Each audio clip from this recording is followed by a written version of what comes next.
What's up, everybody? Welcome to the Gridiron segment here at House Call Sports. My name is Sammy HT. The buddy up below me, that's going to be Mike, and the infamous Rob. Ladies and gentlemen, today we are going to be discussing AR5 being benched for Joe Flacco, the Jets hitting another low as if they couldn't go low enough, Tyrique Stevenson's boneheaded play, and Stephon Diggs being hurt. How that might affect the Houston Texans. Now, before we get started, we can't go without mentioning our sponsor, Vivid Seats. It is the most trustworthy and easy to navigate ticketing website. They have reliable and rewarding tickets with a 100% buyer's guarantee, which means your transaction will be safe and secure. You will get full service customer care and be compensated for any canceled events. And it's got the only ticket rewards program around. All that means is, ladies and gentlemen, NFL season we're already close to the middle of the season, ladies and gentlemen. Get your tickets now. Don't miss a second of the action. Be there. Hit the link in the description and go sit vividly. Now, look, let's just get down to what we're here for. Okay. We all know if you've attended these episodes before, you already know these two. Very infamous on the Jets, both Pats fans. I myself am a Dolphins fan. I also sulk in the Jets, losing, even though my team is my team's my team. But enough of that. Gentlemen, the Jets lost Sunday afternoon against a Patriots team without their starting QB Drake May for most of the second half. Jacoby Brissett came in, led a game-winning drive, and now we're here. Both teams are both the Dolphins and the Jets are 2-6. The Patriots 2-5. The Bills look like they're going to easily 2-6. We're both 2-6. You guys, all of us are 2-6. All of us suck. Thank you very much. The Bills look like they're head and shoulders above this division, and they're going to go on and win it. But we're not here to talk about the Bills. We're here to talk about the damn New York Jets. Rob, take it away, bro. I just at this point, like, I everybody's seen my rant. If you go on my Patriots page, like, I tear the Jets apart. They deserve this, and it's because the reason why I deserve this is some of the fans deserve it, some of them don't. Obviously, the fans that are not really just like Gage on House Call Sports doesn't deserve this. He really doesn't, because he knew that it's like the Cowboys. You just know the downfall of the season is going to come eventually. It's just when is it going to come?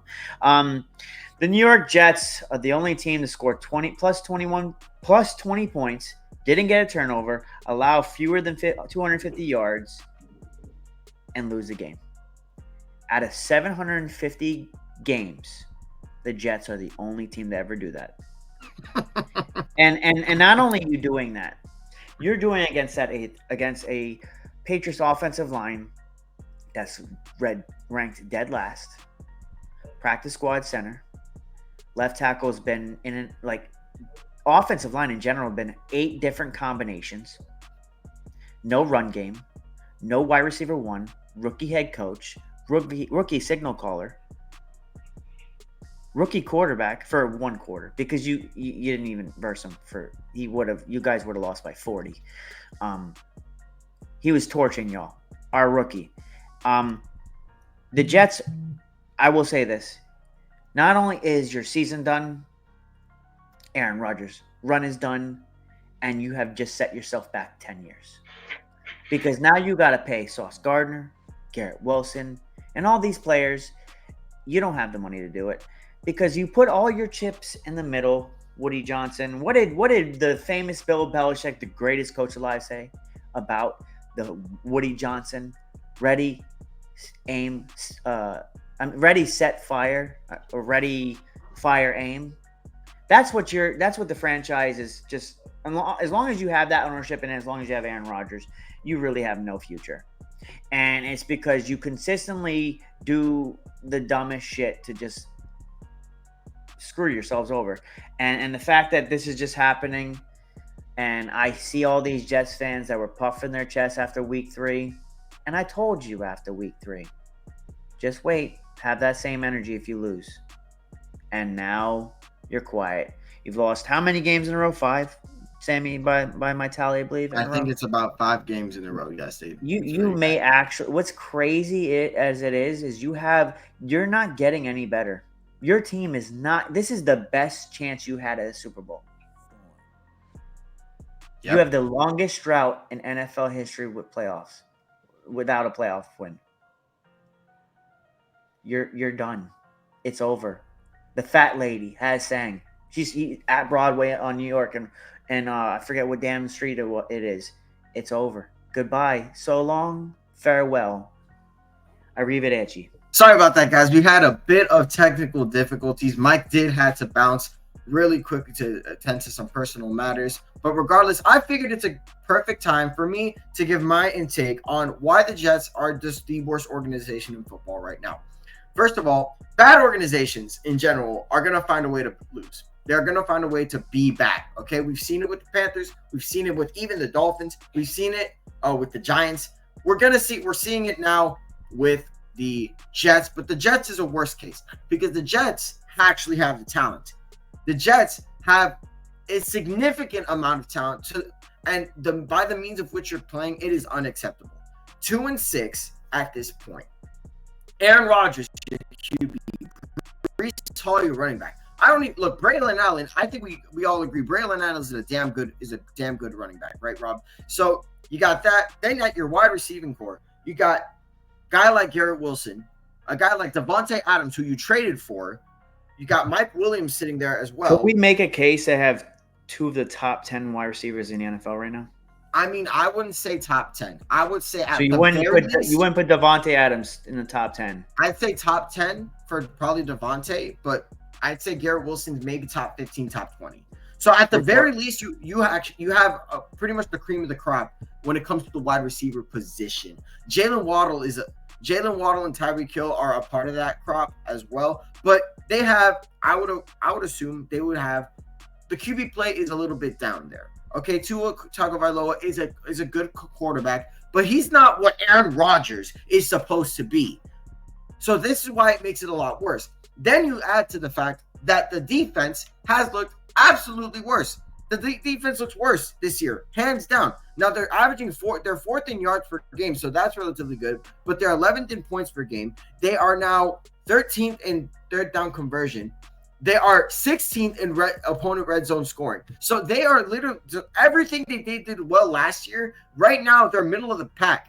And that is unacceptable. But you want to know what the frustrating part is that this all could have been avoided. If the offense were to struggle, at least you would have had a defense that actually made some plays.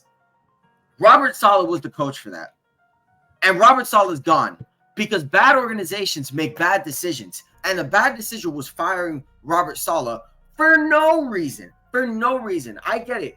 First 3 years of his coaching tenure didn't end up very well. His 4th year, the defense is still performing relatively well. Then you have the offense not performing very well. Okay, well, if that's the case, let's make it a change in the offensive play calling. That's what Robert Saleh was going to do. But Woody Johnson couldn't hold it in. He had to get something off, and he did it. He decided, you know what? I'm going to fire my head coach in the middle of a season.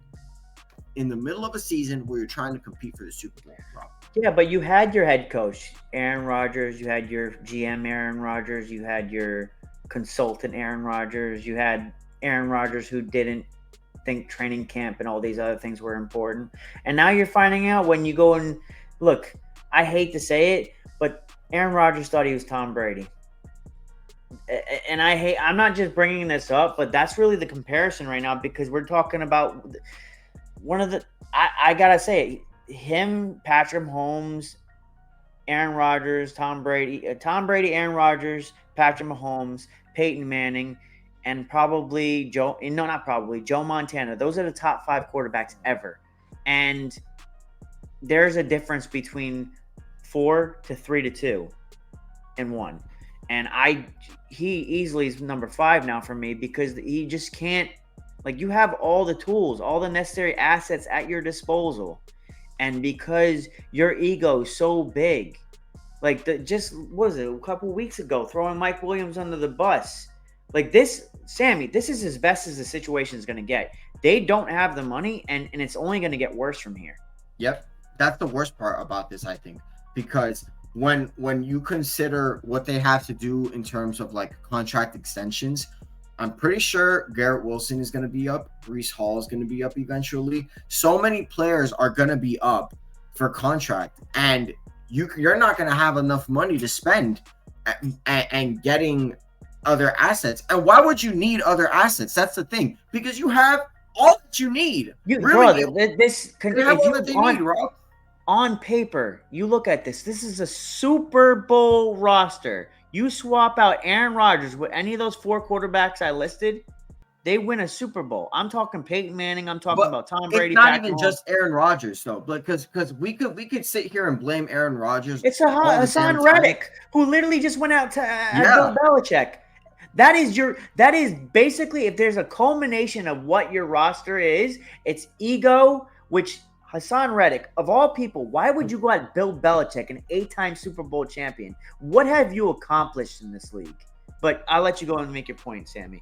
My problem is that it's not just Aaron Rodgers. See, Aaron Rodgers is a part of the problem, and if anybody disagrees with that, they haven't been watching. Aaron Rodgers is a part of the problem, but another part of the problem has to be ownership and Joe Douglas, because part of it is they decided to cater. They agreed. They said to themselves, you know what? You're absolutely right. Aaron Rodgers, you are the man. We are going to get you your offense coordinator. We're going to get you the weapons that you want. We're going to get you the offensive lineman that you want. We're going to get you everything that you want.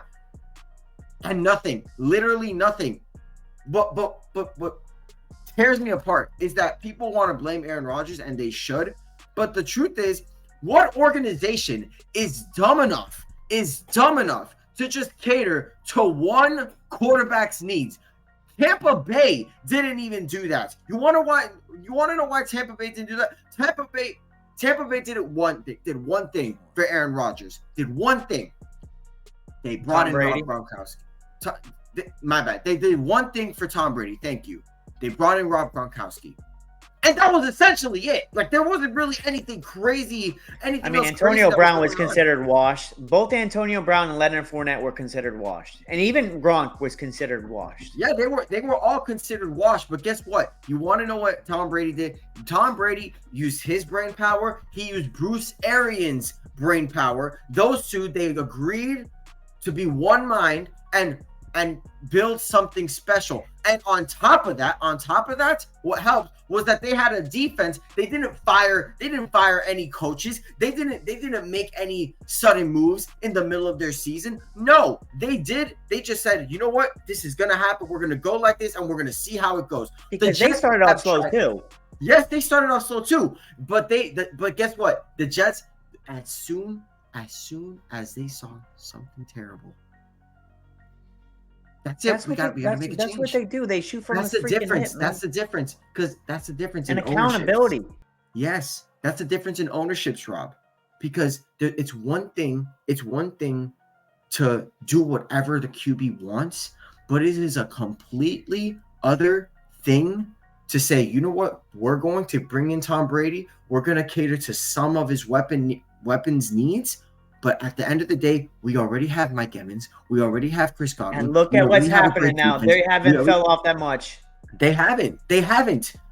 Now they're battling injuries, obviously. But guess what? They kept everything together. The culture is still different. Let's bring in Baker Mayfield. Let's see how he performs. And now he's their franchise QB. And now look at them. But the Jets, I can't trust the Jets to move on from this. I can't, because the Jets are going to move on from Aaron Rodgers. What are they going to do? Draft and develop a QB? We all saw how that went with Zach Wilson.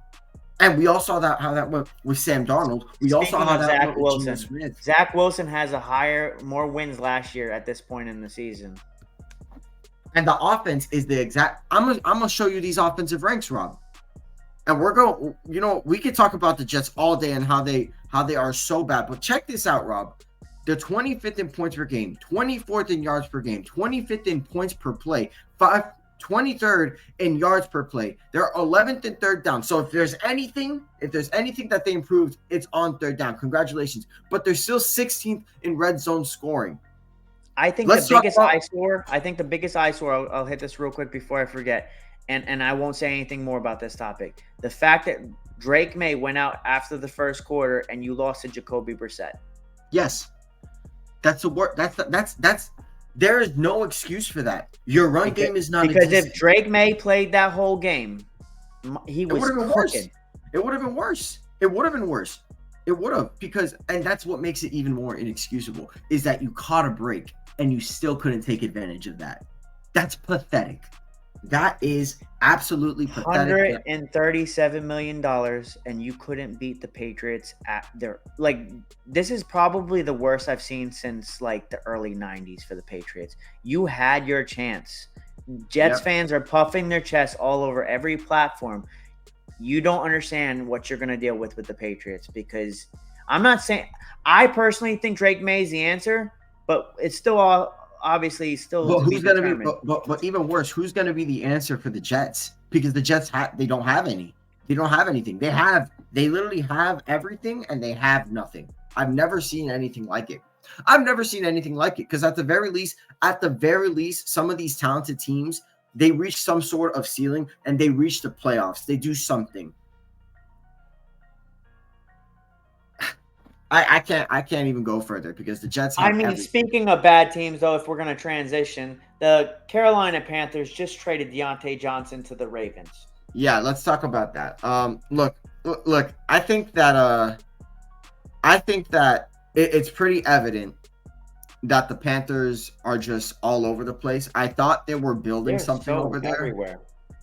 I thought they were building something over there with Bryce Young and all that. With Bryce Young, maybe, but the truth is, nothing really. And we have the trade details right here. It's a pick swap between the teams. So Baltimore's 5th and Carolina's 6th rounder this year. So they essentially traded Deontay Johnson for nothing, which I get, because they probably thought, he's not for this culture. But the truth is that now what weapons do you really have? And I'm going to go ahead and Robert, I'm going to let you go while I go ahead and look up the Panthers even have now at wide receiver. My biggest thing with the Deontay Johnson trade, I think, albeit he's not really that much of a locker room guy, I think I've heard some of the stories that he comes off a bit abrasive, but he wants to win at the end of the day. He's got one of the highest, he's the top 5 in separation rate in the NFL. He's a pretty damn good receiver in the NFL. And the biggest thing is this. It just all falls on your ownership putting you in this position that you had to be such knee-jerk reactions every year. And this is just how the Jets align, going back to them, that you can't just – they are reactive, not proactive. Both teams just want to react what is the flavor of the week. And the problem with that is you have to prepare ahead of time. I mean, look at what the Patriots did. I hate to talk about them, but they benched Drake May for 5 weeks until they decided to put him out there.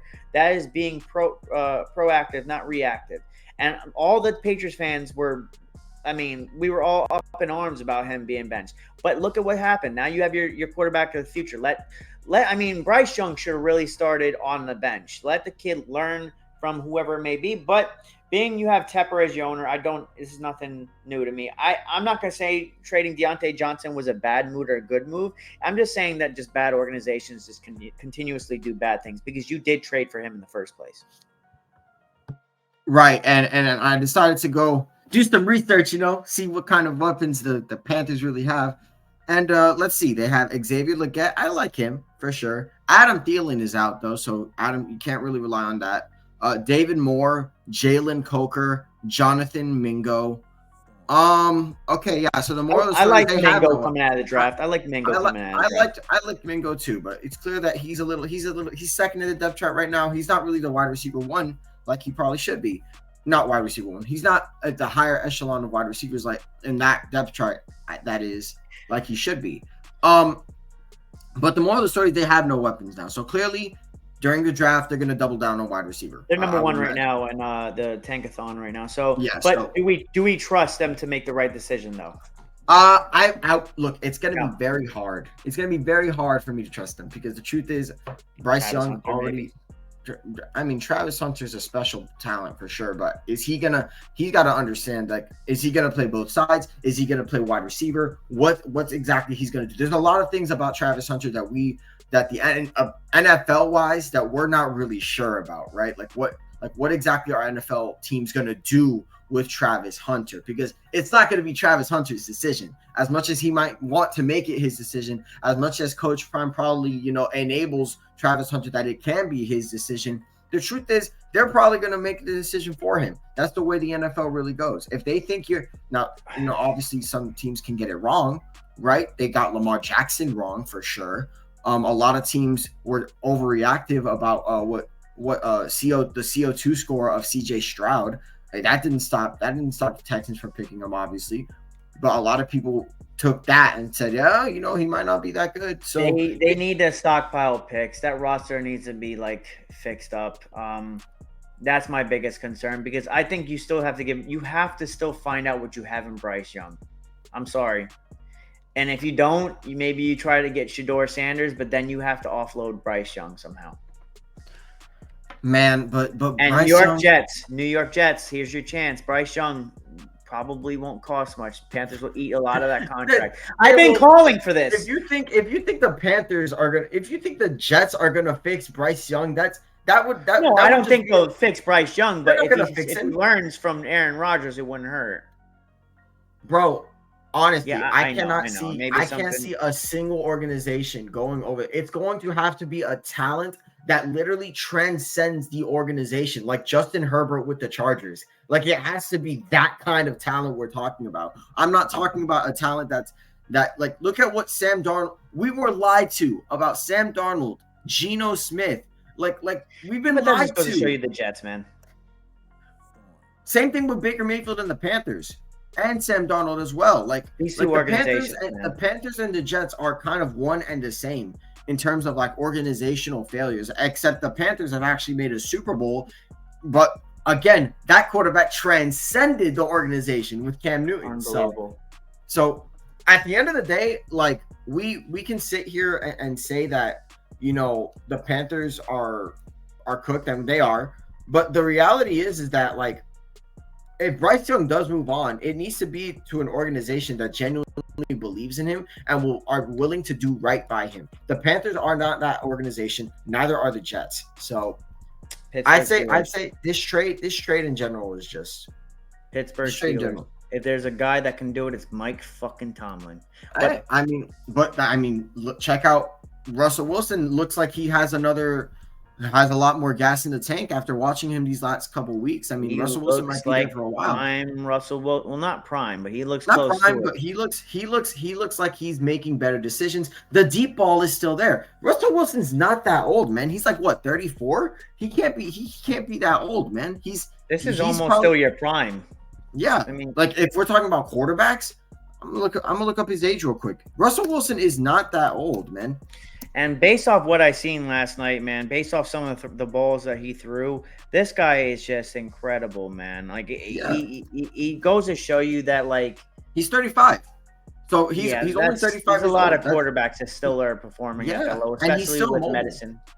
And he's still mobile. With this medicine, he's going to be fine. So I don't think that Mike Tomlin's going to move on from him for a while unless he physically starts to break down. But we thought that was the case. Get a Bryce Young to sit behind him. It wouldn't hurt. It definitely wouldn't hurt. But who's to say that they're not going to have Justin Fields learn behind him, right? Maybe he needs Justin Fields needed somebody to learn behind him. So regardless of that, we're going to talk about. They seemingly look like they get along based off what I see in the camera. Based on what the cameras say. Let's talk about another QB that might need a little bit more time. Let's talk about AR5, Anthony Richardson. Now, Anthony Richardson, this past week did not have a very good outing. 10 for 32, I believe is the number. 175 yards, a touchdown, and a pick. In the first half, he was 2 of 15. I really don't know what else to say about Anthony Richardson other than, I am worried about him. But I'm glad the Colts did what they did. A lot of people are going to say benching AR5 was not the good decision. And I he am already not did one of those. mid-game. I mean, he himself did it mid-game. So, but a lot of people are not against the decision.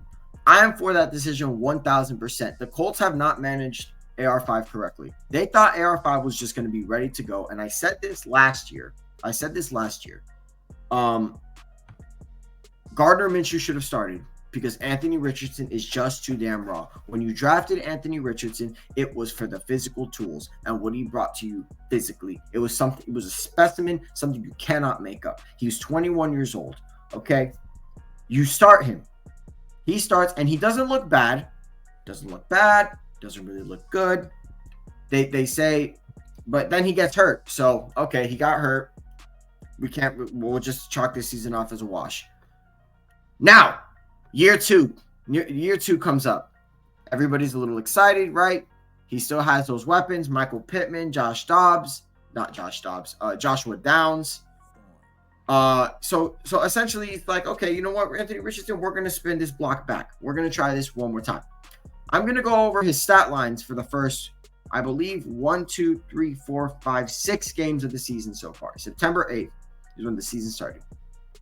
Against the Texans, 47% completion percentage, 2 touchdowns, 1 pick, 212 yards. So already sub 50 completion percentage. Good yardage, though. Against the Packers, 204 yards, 1 touchdown, 3 picks, 50% completion percentage. Not ideal. Against the Bears, 167 yards, 50% completion percentage, 0 touchdowns, 2 picks. He gets hurt against the Steelers.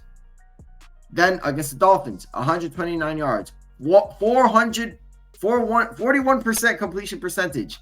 Full game, 41%. And then against the Texans, get ready for this. 175 yards, 31% completion percentage, 1 touchdown, and 1 pick.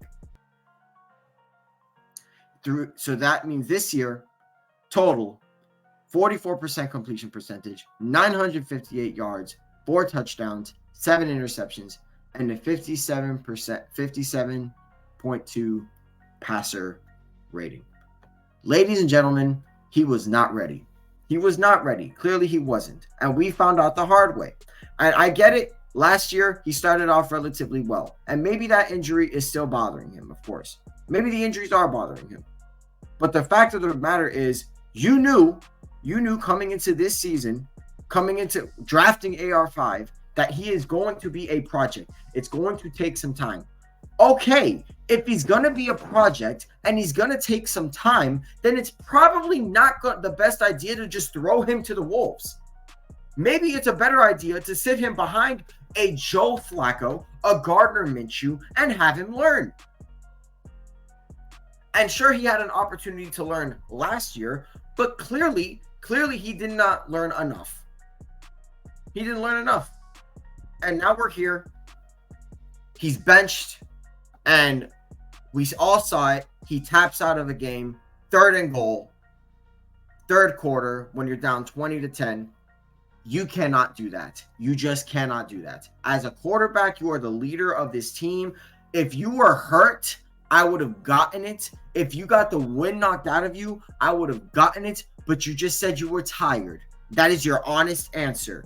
That is unacceptable, Rob. And we've got to see Chuck Pagano. Pat McAfee tweeted out, like, basically, what the fuck? These are Colts legends. Or I wouldn't call Chuck Pagano a Colts legend, but he's regarded as a good coach while he was with the Colts. Anthony Richardson should not have been starting in the first place, even since year 1. We've always seen quarterbacks that are flash in the pan, but once there's tape on you, there's tape on you. Anthony Richardson, even since Florida, has been a guy that can throw it really far, but his accuracy is just very hit or miss. And the Patriots have a quarterback right now that's just like that. His name is Joe Milton. What is he doing right now? He's sitting on the bench. And Joe Milton may be something. He may not be something. I think they overdrafted Anthony Richardson based off his ability, his RAS score. He's the only quarterback ever to have a perfect RAS score of 10. So the talent the attributes that he displays, the physical specimen that he is, the person he was regarded to, the next Cam Newton, right? We've heard that, right? But the thing is, though, Cam Newton has something that I don't think Anthony Richardson has, because Cam Newton wouldn't have tapped out. You could have injured Cam Newton. Albeit people will reference that Super Bowl clip where he didn't die for the football, but more times than not, Cam Newton put his body on the line. Like, we've seen the guy do front flips into the end zone. Anthony, this is a. I mean, you're gonna have to. I feel like this is a situation where he's going to have to not only earn the respect back of the coaching staff, but the biggest one that you're going to see a lot of fans that just are going to tap out on you, because that is the biggest indictment on yourself, that you tap out, not because you're injured, but because you're tired. That is the shittiest excuse I've ever heard. If they had a timeout, I don't know if they had a timeout. I seen Matt Stafford on one shoulder, literally one shoulder, deliver a game-winning drive, and he had a dislocated shoulder.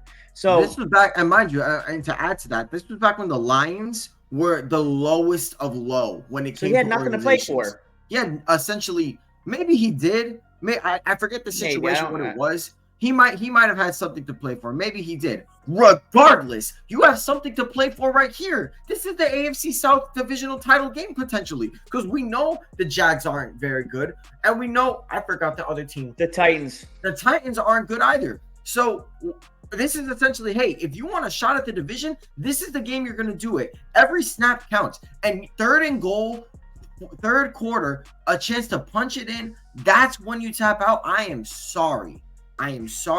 You are 22 years old. You are a NFL football player. You are in peak physical condition. I don't care how tired you are. This is your job now. It is part of the job description. I cannot in my job say, sit down while there's a rush going on. Sit down and say, I'm tired, man. I can't. Want to know what's going to happen to me? I'm fired. AR, I'm sorry. This is the result. You're benched.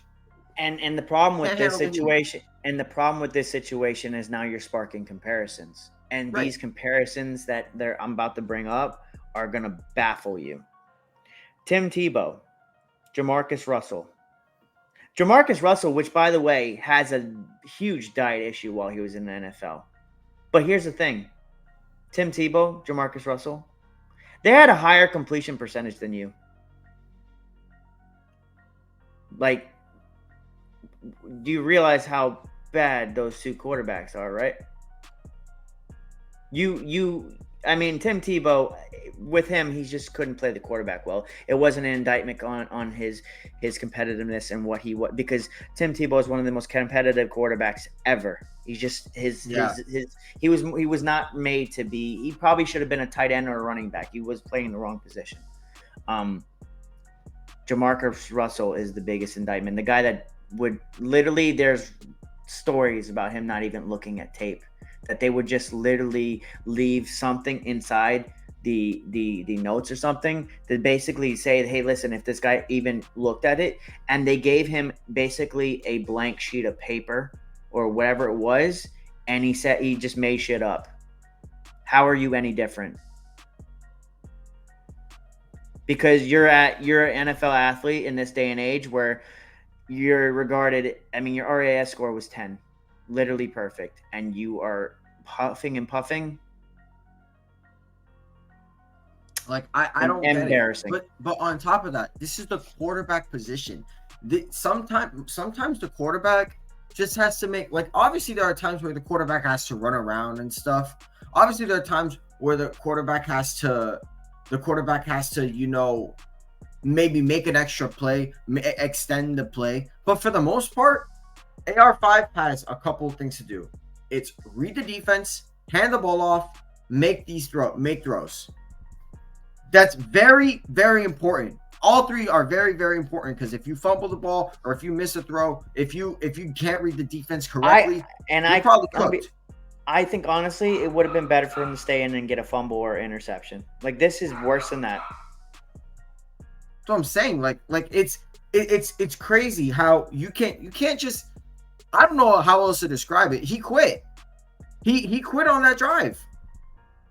He did. He was tired. No, you can't be tired. You might be tired. But that's where you have to push yourself. And I know look, us sitting from this spot in our chair, Rob, we're probably gonna get comments like, oh, you wouldn't know anything about that. Oh, you wouldn't know. That's not what this is about. That's not what this is about. He is a NFL football player. He's playing the quarterback position. Only quarterback to get a perfect RAS score. He has all these physical tools, and you're tired. You're tired. There's nothing else to really say. That's unacceptable. That is unacceptable. And honestly, AR5, he deserves to get benched, man. And I'm a little worried for him because if in these situations you're going to get tired and you're going to tap out, I'm sorry, man. This might, I don't want to say it's going to end his career. I'm not going to go as far as to say that because I do think he's still really, really talented. But we've seen talented. He's too raw, man. He's too raw. We've seen talented QBs. We've seen talented QBs come and go. And the fact of the matter is, some people, I'll die on this hill. The Packers have done this perfectly. If there's anything the Packers have done perfectly, it's just get a quarterback, develop. They just run. And granted, they haven't won all the Super Bowls, right? But they've won Super Bowls. At the quarterbacks have at least won one. And Jordan Love, already immensely talented, only really worried about injuries with him. He's their future now. AR5, people have to learn sometimes that if the talent is raw, sit him for as long as you can. Find a quarterback that can win games for you and have these quarterbacks develop. Rome wasn't built in one day, man. It was not. And it's disappointing, AR5, because I think he has immense talents. He has one of the greatest throws I've ever seen against the Texans in week 1 to Alec Pierce. That throw was incredible. We don't see any of that. Basically slipping and having to gather himself within like a millisecond and launching your ball 60 yards down the field. That's ridiculous, man. Ridiculous. Want to know what else is ridiculous? Celebrating during a Hail Mary play. A play that's not even over. This past week was definitely an interesting week for football. Tyrique Stevenson, in a game that the offense did not perform very well, and both teams struggled immensely on the offensive side of the ball. Both teams not looking very good in general. In that game, you decide to taunt in the very last play of the game instead of locking in, remaining focused, and putting a body on somebody. Tyrique Stevenson, I'm not going to say single-handedly cost. Well, no, he really did. No, because he did. He did. Single-handedly tossed the game right to Noah Brown into his arms. What's even more funnier though is he even came out and said I think this is a maturity and lack of accountability on that roster currently right now. He said his duty was to box out 85. So 85, the one that caught the football in the end zone? Yep. So you're still not taking accountability is what you're telling me. Look, I did find a tweet. I did find something that said Tyrique Stevenson ended up apologizing to his teammates and to the coaches and to even the fans. I don't know if exactly where that comment is, but I will say, regardless, that is an inexcusable way to end a game. That's inexcusable. Yeah, here it is. So Tyrique Stevenson apologized for taunting the Commanders fans. He apologized. Didn't sound like in his post game. Yeah, but here's my thing. Can you imagine if he wasn't getting recorded? If social media didn't exist, he would have gotten away with that if they won the game. If they won the game, he would have gotten away with that. So I'm actually glad this happened because it shows the pride cometh before the fall. That has been a rule. It's been a rule, not exactly a golden rule per se, but a rule of life. The pride comes before the fall. Tyrique Stevenson had no business celebrating in a game that was not over. No business. And that is ridiculous that he ended up. And as a fan of the Canes, he's a Cane alum. I am disappointed because he knows better. He knows better. His team didn't perform well that game. It was a very ugly game. No team deserved to win that game. Not the Commanders, not the Bears. But one team stayed locked into the very end. One player stayed locked into the very end. It was 11-10 in that last play. And the team with 11 men won. I don't understand why they didn't send more rushers. I don't think you need that many people down the field. But that doesn't matter, Rob, because why are you not focused on the play? How are you not focused? I've never seen anything like that. This weekend, there's two things I've never seen. Like AR5 tapping out and Tyrique Stevenson, what he did. I've never seen that. And being that like the Bears are in the best division in football right now. And literally every little detail, every little win that you get, especially with Caleb Williams and the rest of that roster, it matters. And now you just made it that much more difficult. And you let JD5 get a little bit more confident now, because now he has one on your quarterback. Congratulations, because that's going to be talked throughout the media forever. Now your coaching staff, now your front office has to deal with all the outside noise that we choose the right quarterback, regardless of whether the outcome of the game was whatever it was. You just made it that much more harder because now there's a debate.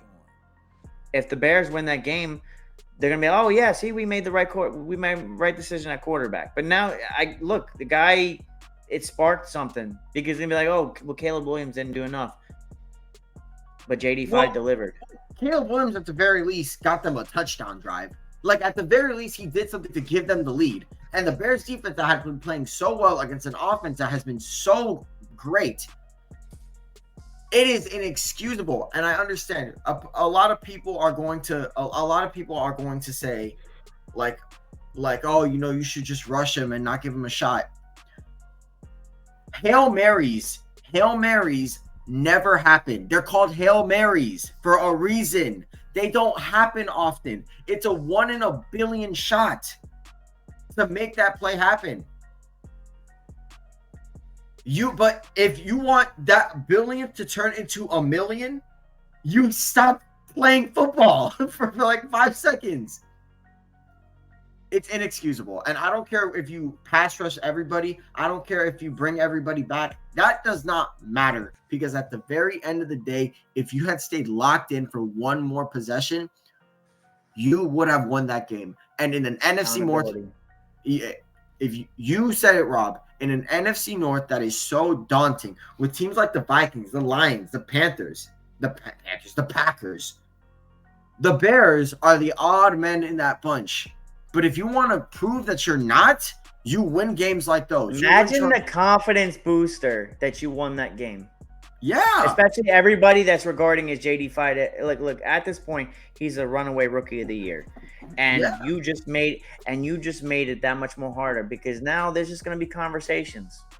And y'all did it to yourself. Yeah, but in my opinion, forget the conversation between Jane Daniels and Caleb Williams. I'm just saying conversations in general, the trajectory of both teams. Of course. The trajectory of teams is completely different now. But again, it's ridiculous how we are here right now discussing a Hail Mary and a guy that did not even want to play football at that point. Maybe he did want to play football, but he had no mind for the play. The play is happening. There are wide receivers running toward Rob. There were wide receivers running towards him, running towards the end zone, and he was celebrating. and the one man he was supposed to be assigned, he let. It is inexcusable, Rob. It is inexcusable. I don't. Nothing much else to really say about that play. What I would hope is that the Bears find a way to bounce back. They have a rough schedule. Yeah, man. That's benching, man. I'm sorry. It's inexcusable. It is inexcusable. I don't know if I'd bench him, and here's why. Come on. I know I said what I said. I know what I said, but I don't know if I'd bench him, and here's why.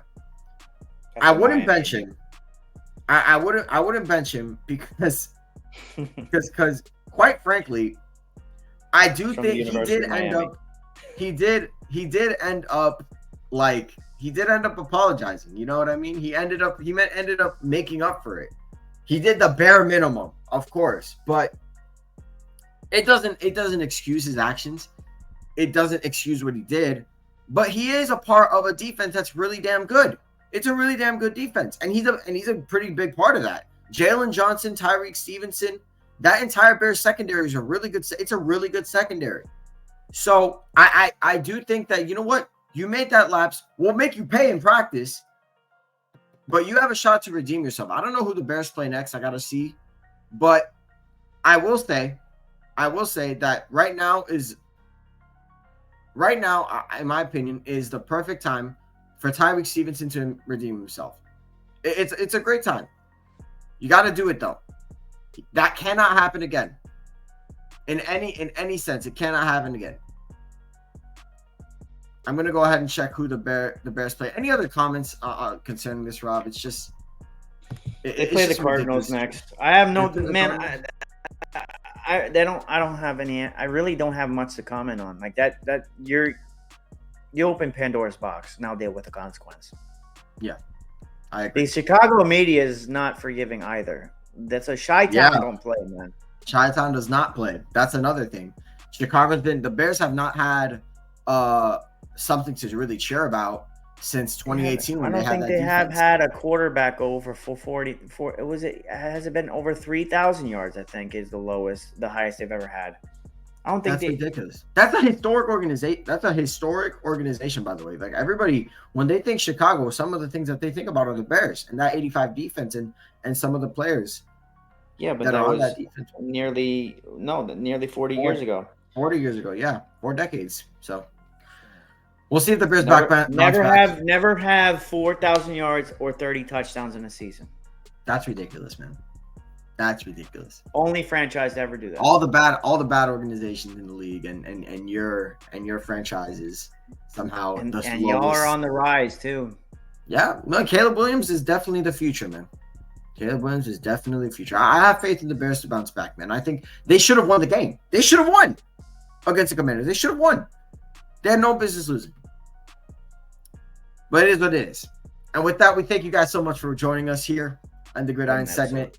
Thank you guys so much for watching. Please subscribe down below and follow us on all social media platforms. Give us your thoughts. Comment down below. Hey, AR5 being benched. What do you guys think about that? Tyrique Stevenson being an idiot. What do you guys think about that? Again, follow us on all social media platforms. Please like and subscribe, and we will see you guys next time.